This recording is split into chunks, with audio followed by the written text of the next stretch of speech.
threshold of that circle, exiting from this barrier right here. You're standing on the edge of it. You're looking into something bigger than yourself that you can't understand, but you understand it because you're looking at it. Death would be a diver from the timeline in your own reality. And what I mean by that is the sequence pauses inconsistently. We are going to hand over the direction of nature to nature, which is what it comes to. Okay. Can you please explain to me, because I truly don't, I never learned about it, what amor fati is? Oh. Back on that. So I genuinely want to Yeah, so it crosses over through various different philosophies, which is, you know, kind of a complex of individual thought, which we can talk about later. But amor fati, as Nietzsche, the accredited creator of the concept, said, not merely philosopher, yes, not merely to bear what is necessary, but love it. And Marcus Aurelius had a great analogy of it, where he talks about a fire, right? And the fire essentially represents your soul. And he says that if you heap a huge log onto the fire, if it's small enough, you will extinguish it. But once the fire reaches a certain magnitude, anything you throw on top of it is only fuel for the fire. Mm. And whatever you throw on top of it is essentially life. So you need to view it as what is thrown towards you is what's meant to happen, and that it can, you need to see the benefit in it, the opportunity inside of the obstacle. He says not merely to bear what is necessary, but love it, because to reject the fact that life has suffering is to reject life itself. To not love that life is filled with suffering is to not love life itself. Mm. So it's learning to love everything as it happens to you. Thank you. Yeah, and I think that's very important to take into mind for people who are, well, every person, but especially people who are depressed, because I see in depressed people that they love nothing and see everything as a way to hate or a way to bring down another one or another thing.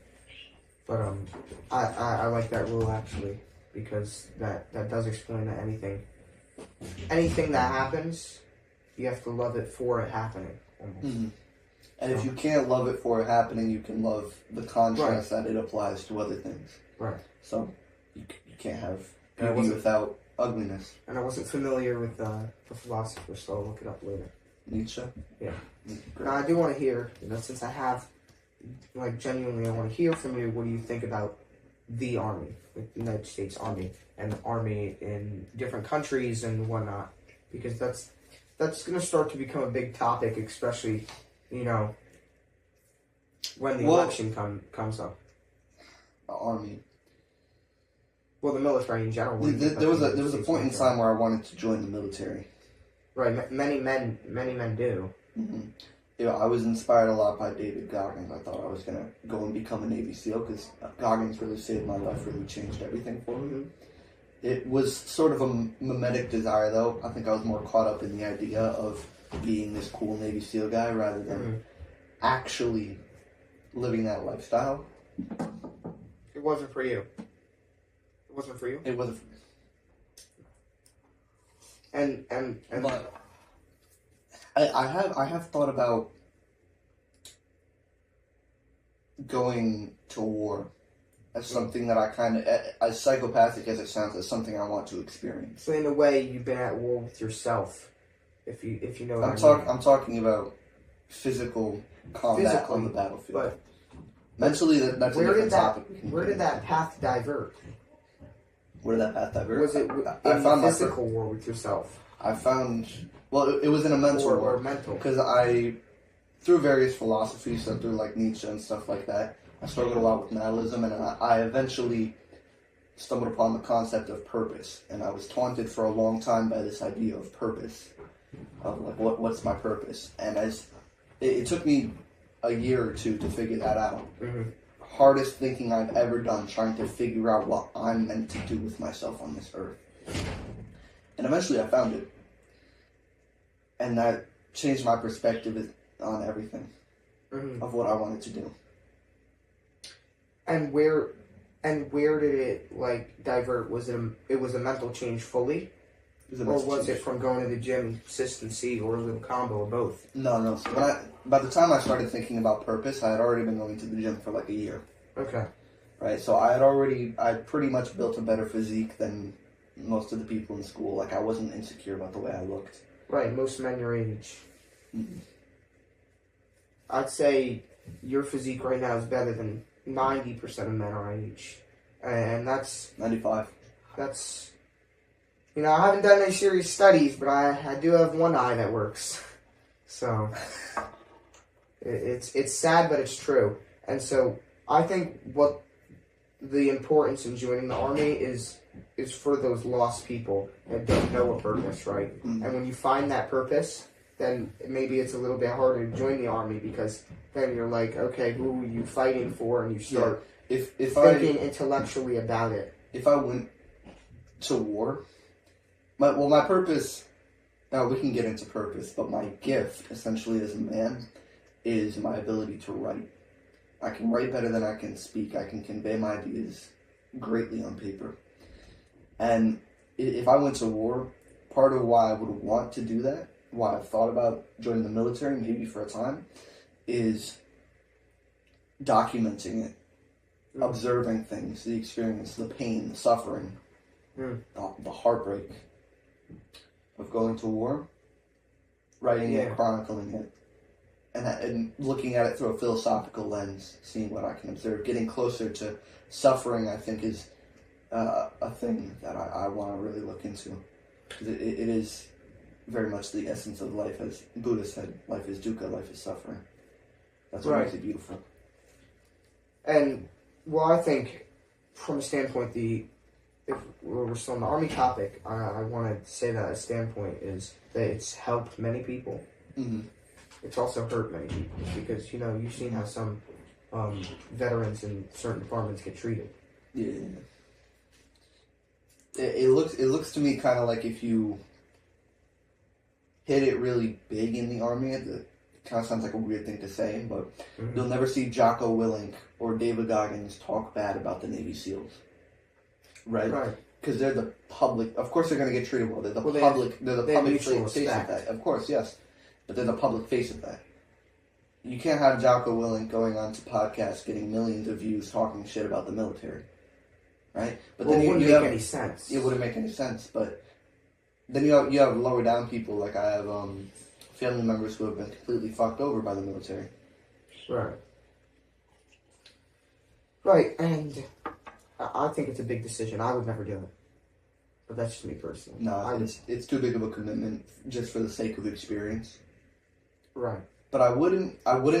It's a lifestyle. Going back to Amor Fati, if I got drafted, I wouldn't be upset. Right. Because I had that mindset of Amor Fati. I would be ready to experience it and take it for all it's worth, and let it develop me as a person. Readiness and preparation. Let the log of the war get thrown onto my fire. Make me blaze brighter.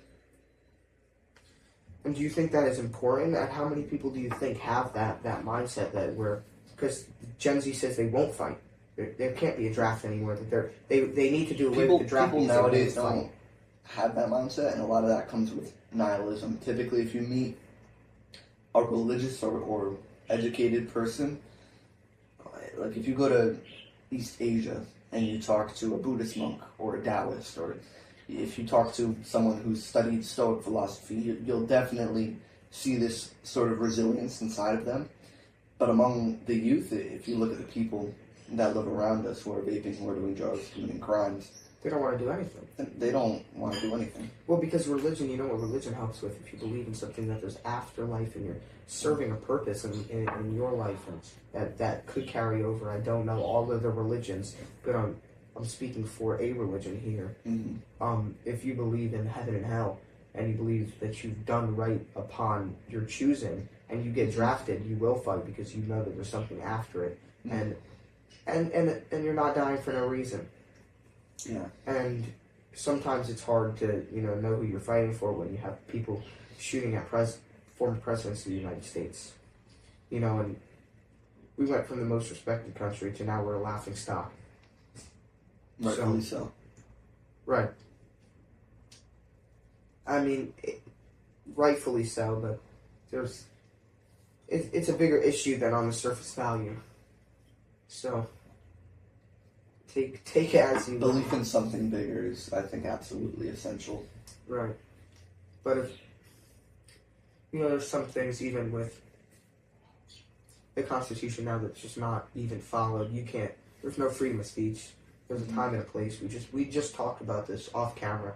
There's a time and a place for freedom of speech, and that's usually almost nowhere. Name a place where you can go out and say whatever you want, and I mean whatever you want, without having consequences. You can say it, but there'll be consequences. What is the freedom of speech there? Yeah, the thing I don't like about America is that we're deceptive. We have essentially the same tyranny as other countries, but it's under more wraps, right? And it can appear more free than it really is. You don't have freedom of speech anywhere in the world. If you say the right thing, you will be apprehended for that. You will face consequences. Here, it's just differing what you can say. We have laws that make it seem like, oh, well, you can't say that because it's hate speech. But then that's not freedom of speech. In a way, people will argue it is, though. I've had people argue that it is. You're allowed to say it, there's just consequences. But is that freedom of speech? Well, if that's... You can say it. Talking about that, But the if you're consequences talking about follow. actually speaking, Right. That's kind of a dumb argument because you have that anywhere in the world. Right. You'll face consequences for whatever you do. You have the freedom to do it because you have free will and self-control, but that doesn't mean you can legally. We're talking from a legal perspective, what you're allowed to say, what's societally acceptable, what gets shut down, what doesn't. The only reason there has to be so many laws in place is because, well, the incarceration rate is low. There was a whole movement to defund the police. There was a whole movement to remove laws because there's so many laws in New York, as you know. You need a fishing license. There's so many laws in New York. Yeah, I have to go in next year. There's the only reason it has to be that way, though, is because you have people.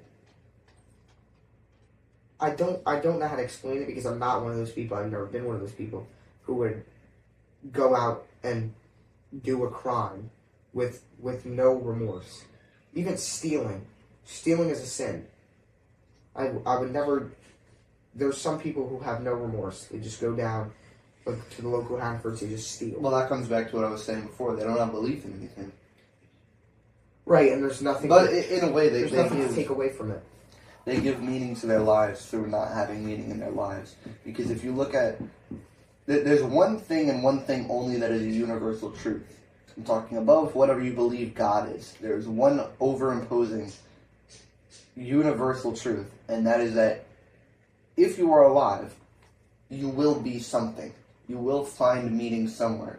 Even if that meaning is found in believing that life is meaningless and taking the meaning away from your life, that's still something that you're doing. So it doesn't matter what religion you believe in, you're going to find that meaning, you're going to explain the world to yourself, you're going to seek answers in one way or another, and that's completely inevitable. So this is one of the reasons I hate nihilism so much, and in my book I'm writing, I go into this, and I sort of debunk nihilism based around this idea of, well, you have to do something, therefore life can't be meaningless. The meaning of life is to find meaning in it, however you believe that meaning is found. You can't say you're a nihilist and that life is meaningless if you're giving meaning and explaining the world to yourself through the lens of nihilism. Well, because then you're just... It's hypocrisy. Right.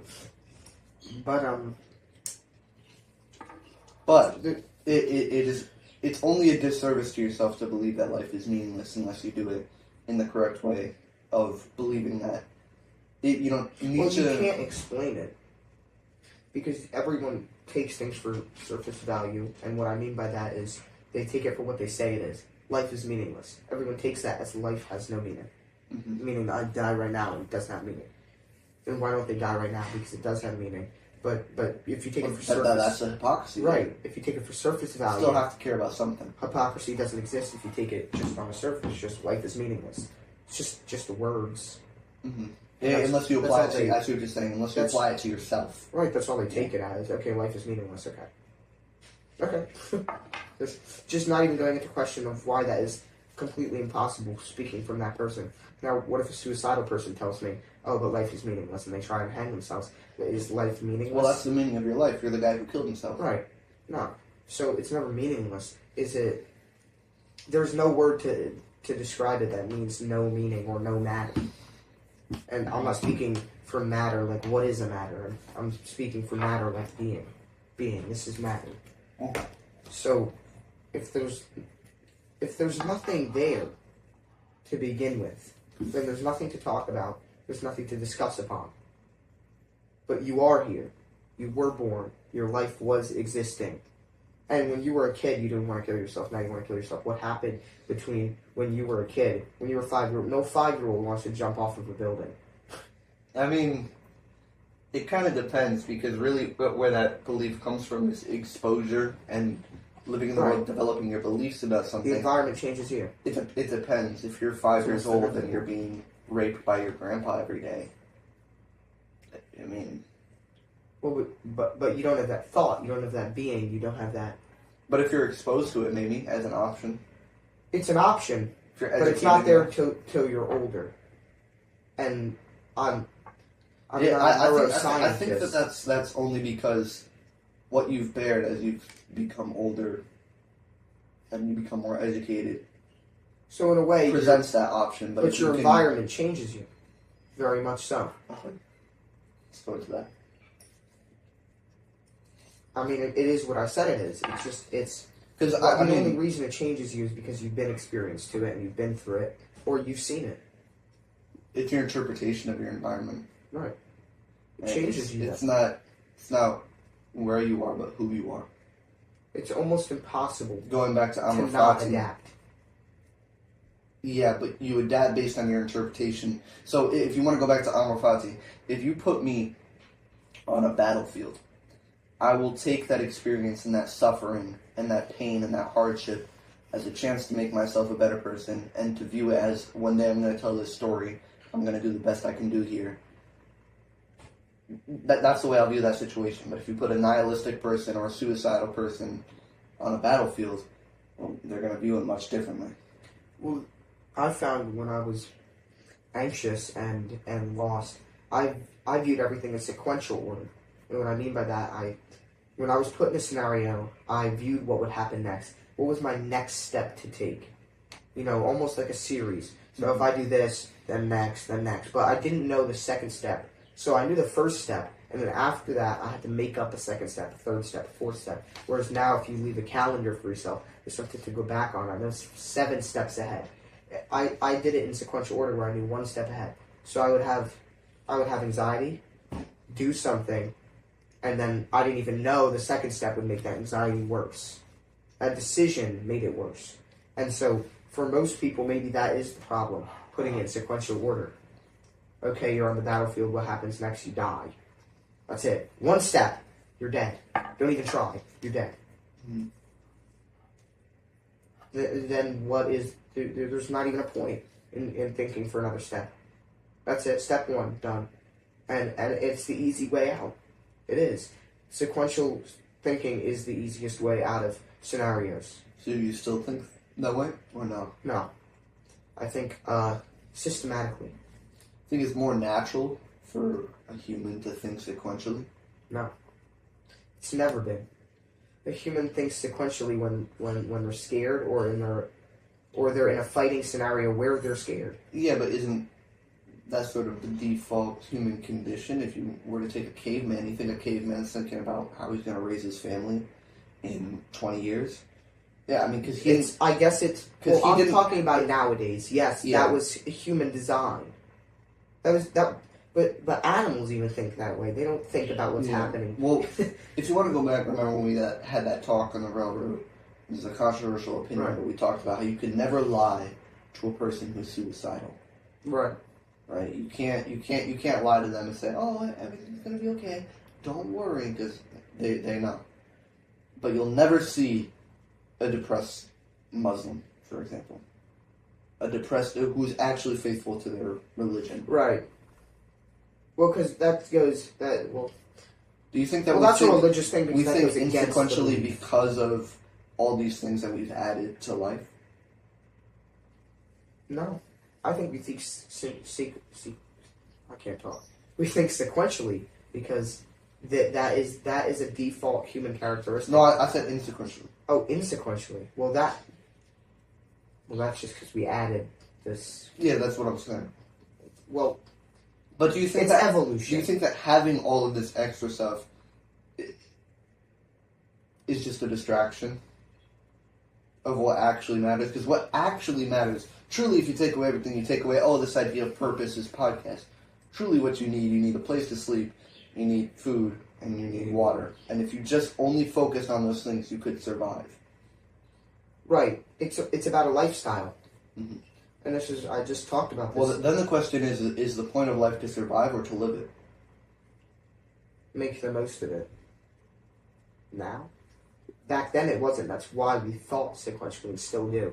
Everything, or not everything, because, like I said, I'm not knowledgeable enough to speak on it, but I find most things that are problematic in our life now are things that were super helpful 3,000 years ago.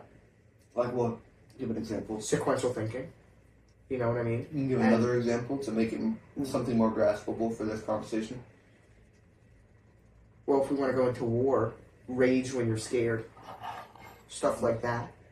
Even adrenaline. We don't really need adrenaline anymore. We don't need fear. Yeah, that's truthful. We don't need it. But adrenaline was for when you were in a fight. And that fight was inevitable, and you weren't ready. And you weren't prepared. The philosopher Nietzsche, who I talked about, who created the concept of amor fati, he said that the meaning of man is to overcome man. That life is about self-overcoming. But what are you overcoming? It's different. Well, I mean, there's a lot of things. If you want to look on a scale of today, we have to overcome the fear in approaching that girl we really like. Right? For most men. But you've overcome it if you're not held back by that, because we've all felt that, yeah. Everyone's pretty much felt fear in their life. Right. Unless you're like in Ultimate Giga Chat or something. No. Even then. Even then. No, because it's impossible to not fear if there's no fear to fear. I can't explain it in words. I can explain it in writing. And that's what you went back to, that you're very skilled in explaining things that are unexplainable to the normal person through speech. It's like it accesses a different part of my brain. Same for many things, and that's why writings are so important. And when I see book banning and doing away with mm-hmm.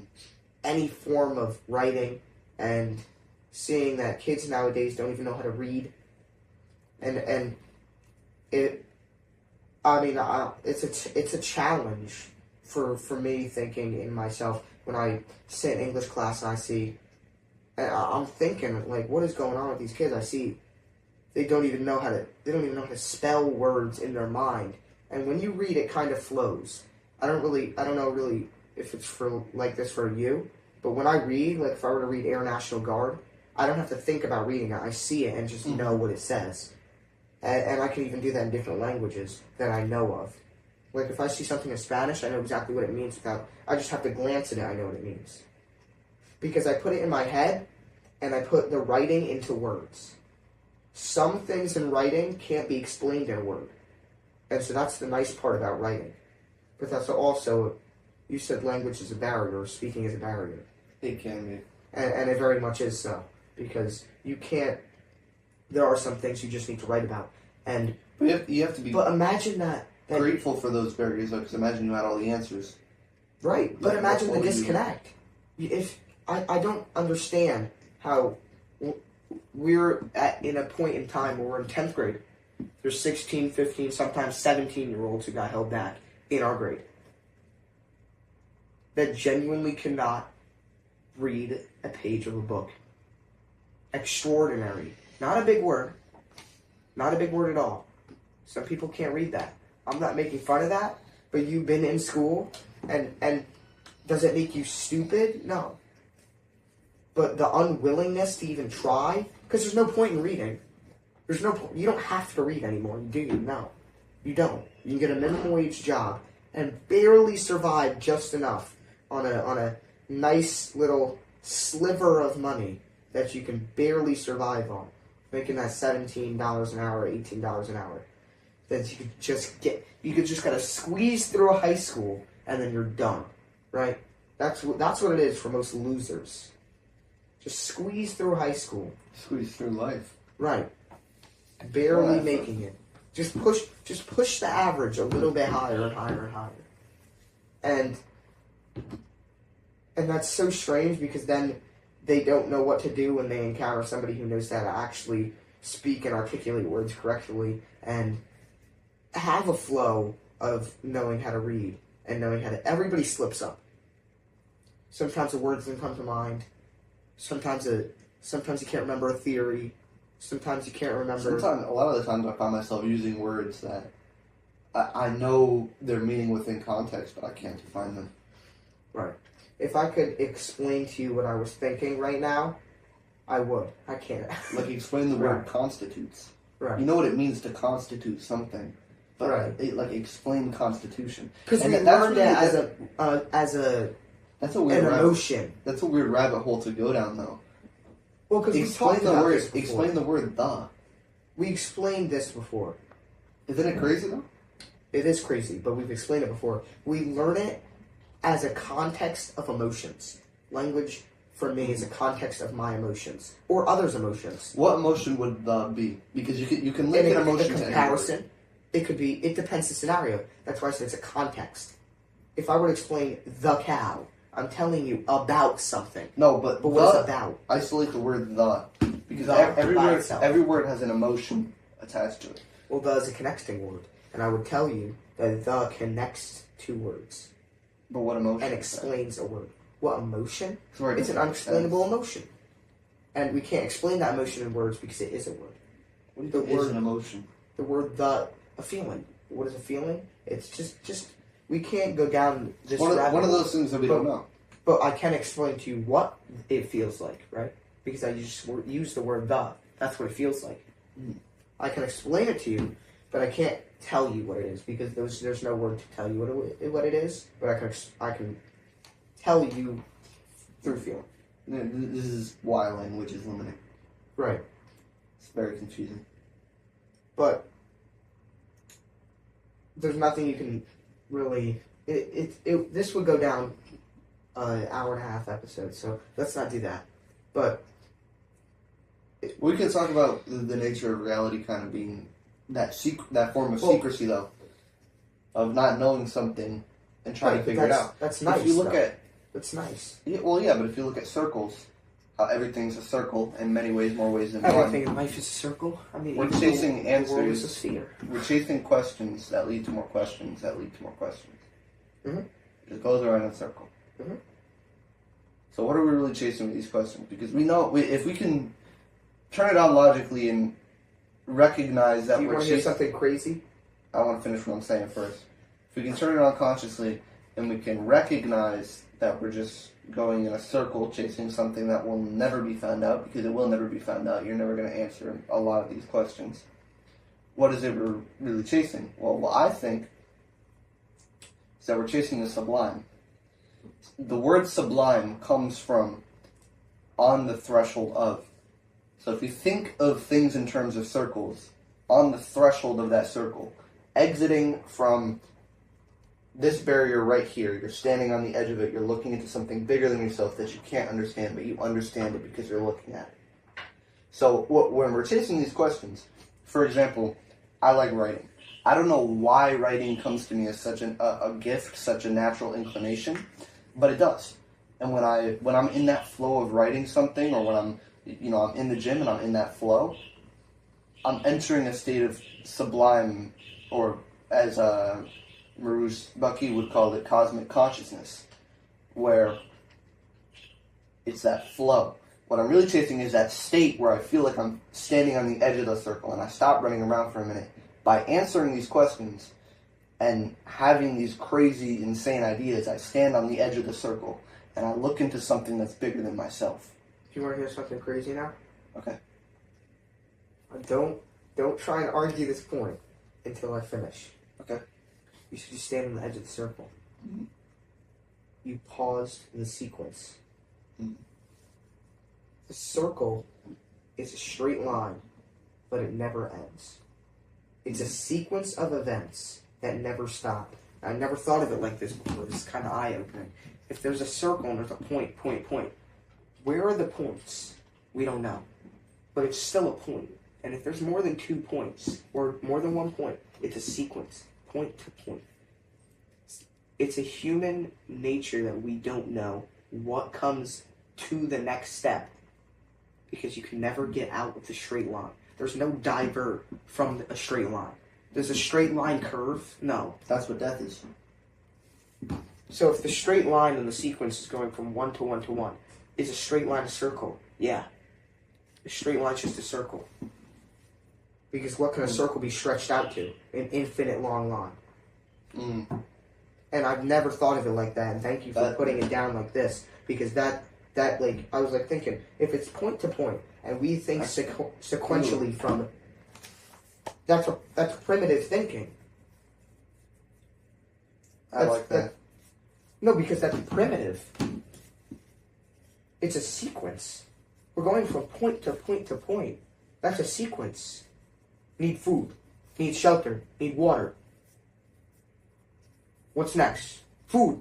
More shelter. All right, but if you want to talk about, well, you'll never exit that cycle. Right. Well, until death. That's what I think. That's what I think death is. Robert Greene talked about when he had his stroke. He felt this was really interesting thing. I know a lot of people can't relate to death, but I find death so interesting. What he said, and for most people, it's a sensitive topic. Yeah. Not only. But what he said though when he had his stroke was that your brain takes in information and colors and sounds and it organizes this whole world around you that you're a part of.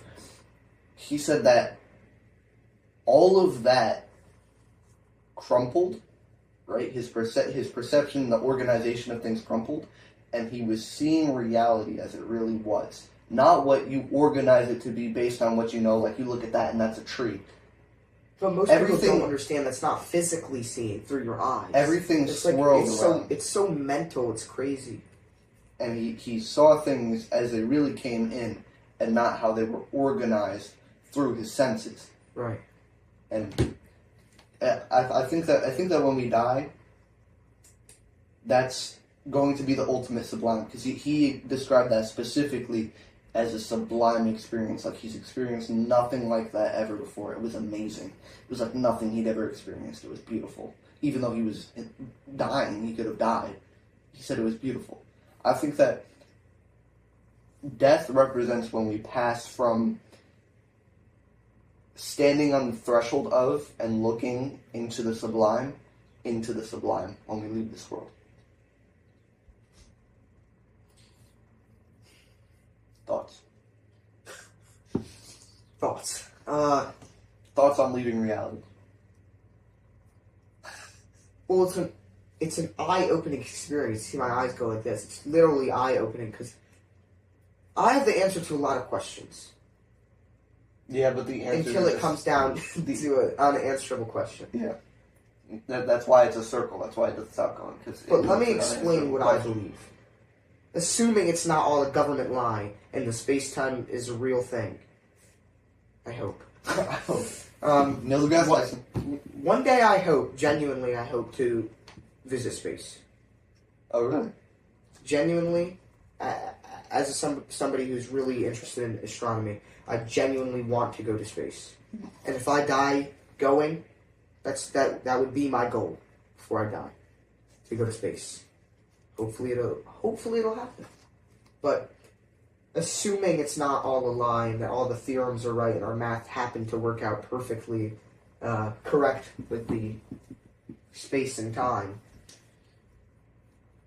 death would be a divert from the timeline in your own reality. And what I mean by that is the sequence pauses inconsistently. And not only from that, you pause it? No. Okay. A little better. 10%. But not only is that a different divert, but it's a fork in the road. And if you've ever seen a river that goes one way and a different way, one leads to a pond, one leads to the ocean. And you can sail down the pond, but the pond has a waterfall before it. Or you could go into the ocean and get lost. That's the best way to explain death. And that's the best way for me as being in a religion to explain heaven and hell. The pond and the ocean. If you're a lost person in life, you're trying to search for that death. That's what you're trying to search for in that fork. And then you have to choose what path you'll take from death. And it's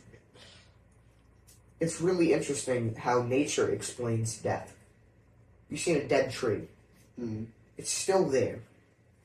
The dead tree can still decide if a river stops flowing. If the dead tree lays across a river, it can divert the river. But what about a person? What this experience of death, is the tree really dead? No, because it gets eaten by microbacteria that makes it into a new plant, and that tree is still there. The tree particles are still there. Nothing disappears. No matter gets erased. No matter gets created. Are we really gonna go back into death because we already did an episode on that? Right. I don't want to, but death is life. Mm. That's one of my quotes. Death is life as you know it. As you know it. Because you can't explain my life and my death. Because none of them have happened yet. But you can explain yours all too well. You already know exactly what will happen. And whatever you want to happen, will happen. I like that. And not meaning in life, if I want to become a millionaire, I'll just magically become a millionaire. No. It's not how that works. Whatever you want to think about, you can think about. And you have that free will right now. In 20 years, I can't promise anything. You're so lucky that we still live in a time where you can think right now. Yeah. I want to hear your opinion on that. What I just said. You just said a lot of things. About thought. About thought? Because you've explained to me very well in our private conversations about thought and what thinking could help me lead to conclusions in my life.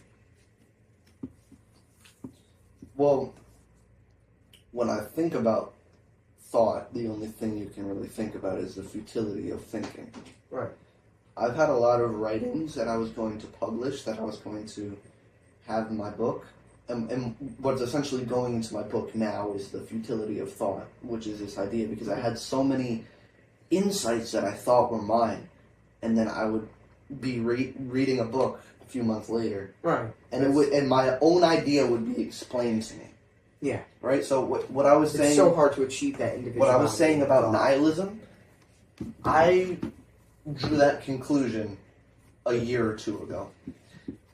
A month ago, I watched a video about Emile Cioran. Mm. He already thought of that thousands of years before me. Right. Right? So, does that make me wrong? No. No, but there's only so much thought to go around when you're stripped and limited to language. Right. And writing. Writing is the limit anyways. Mm-hmm. All forms of thinking. Now, you're talking about thousands of years ago. Actually, I don't know how long ago. It doesn't matter. I think it was like 17 It was. years. It could have been thousands of years ago. It could have been hundreds of years ago. Even then. Yeah, somebody thought about it exactly what you thought about.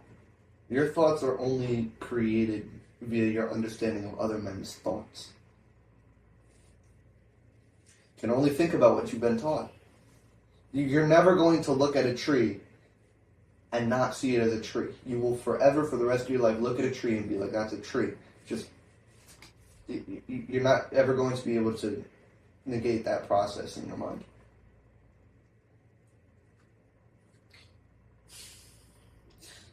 You can't convict yourself to a false reality. Okay. It's imprisonment. If I were to say that tree is is now a pole. Now the tree, don't call trees trees anymore. They're actually pillows. There's a restraint you can't convict yourself and imprison yourself into. Now you believe that was a pillow, but it used to be a tree. You still have that thought that if I look at it, that's a tree, but it's also a pillow. It's crazy to think that with one change to that way of thinking, though, we might finally understand something we've been chasing all this time. That because of these labels, that maybe if we called trees pillows, we could see a connection between trees and life that would bring us the ultimate enlightenment. But you could never imagine. But why are trees called trees? But you could never imagine that because a tree is called a tree. Why? It's just a name. I mean... But the only way calling it a pillow would change that is if you have the conception of a pillow. And... people talk about yes men, but I wish there was a why man. I used to be the why man. Whenever my parents would ask me to do something, you know how much I got in trouble in school in 8th grade. Not like that. No, because you were with me, I would say, why does it matter? And I wish there was somebody who could answer Why? that. Why? Right? Why? I wish there was somebody who could agree with me just as much as yes man. Yes. Why? You can't answer that. Why is a tree called a tree if the tree has no meaning? And the word tree is just... it's your teeth connecting and your tongue touching the top. Tree. Why? What the fuck is why? Why is the question? It's the thing we understand so well that we can't explain. That in itself is its own question because everything... I like to think of circles not as just circles but as ripples. They intersect. Right? So if you drop two rocks, say you're a rock and I'm a rock. Drop the rocks into the river. They ripple, the ripples intersect, create more circles, create more spaces in which there's lines that need to be bordered and explored.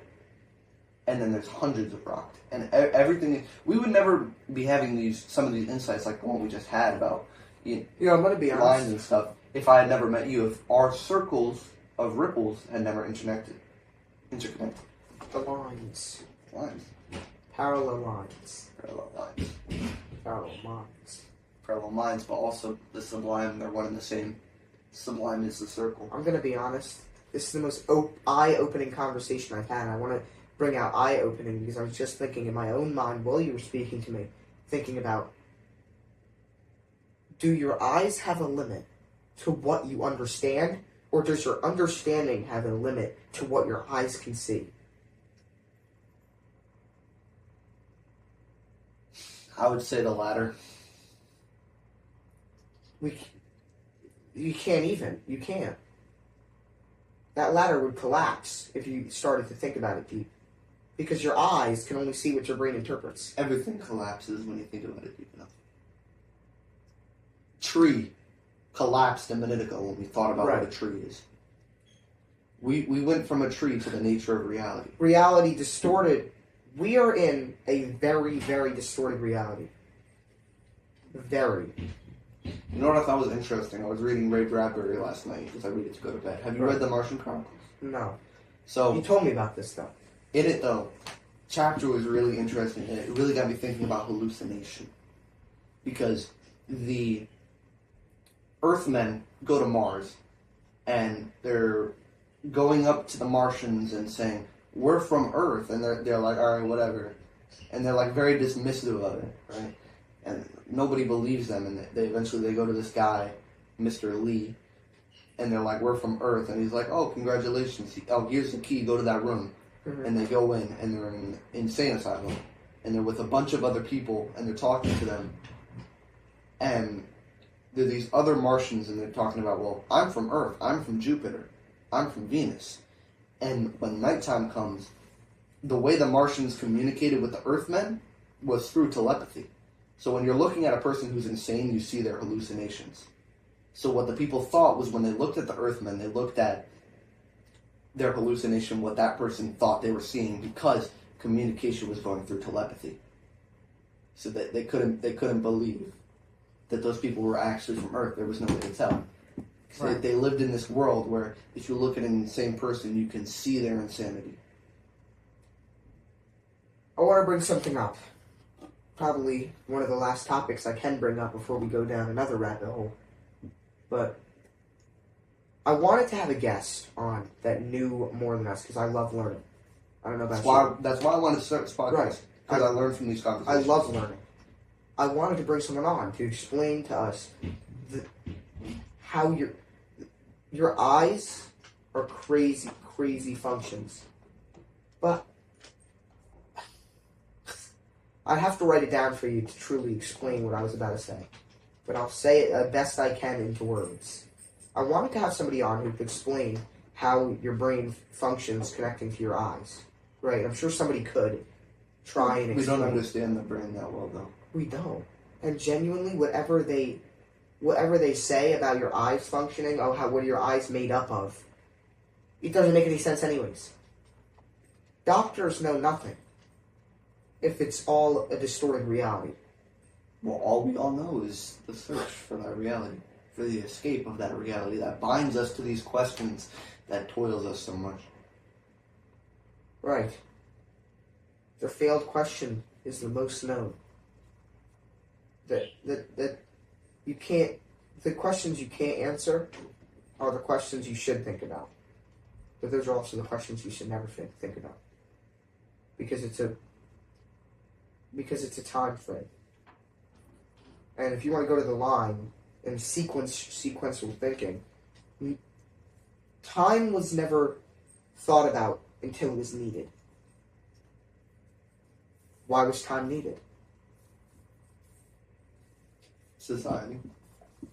Well, time was needed even when they made the sundial. Time was needed for when living was a difficulty.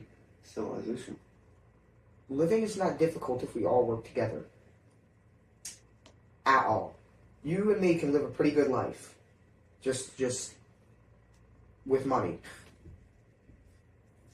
And I guess you could say when money was introduced, another evil reality appeared. And trade. When people 1,000 years ago used to trade goods, that was a form of currency. That was a form of a deal. Currency is a deal. It's a deal with the devil. Because what you're doing is you're paying somebody for a service or for something. There was no... Giving ended when currency was introduced. Thanksgiving. Just giving. Before currency, you just gave services. That's what you did. I don't know how to explain it very well. I can't. But I don't want to stick on this topic. But I think on one of these probably most recent episodes, we've been starting to go into deep thought that's sometimes unanswerable. And so I'd like... We're at all these facts. Right. And so I'd like to bring on a guest within the next few episodes that knows more than both of us. And that might be hard. Somebody. What? Try to find somebody. I know. And I'm not going to say that that's impossible. You want to just bring back Alan Watts from the dead? That would be nice. But I think we're going to have to cut it here. My phone's probably dead. right.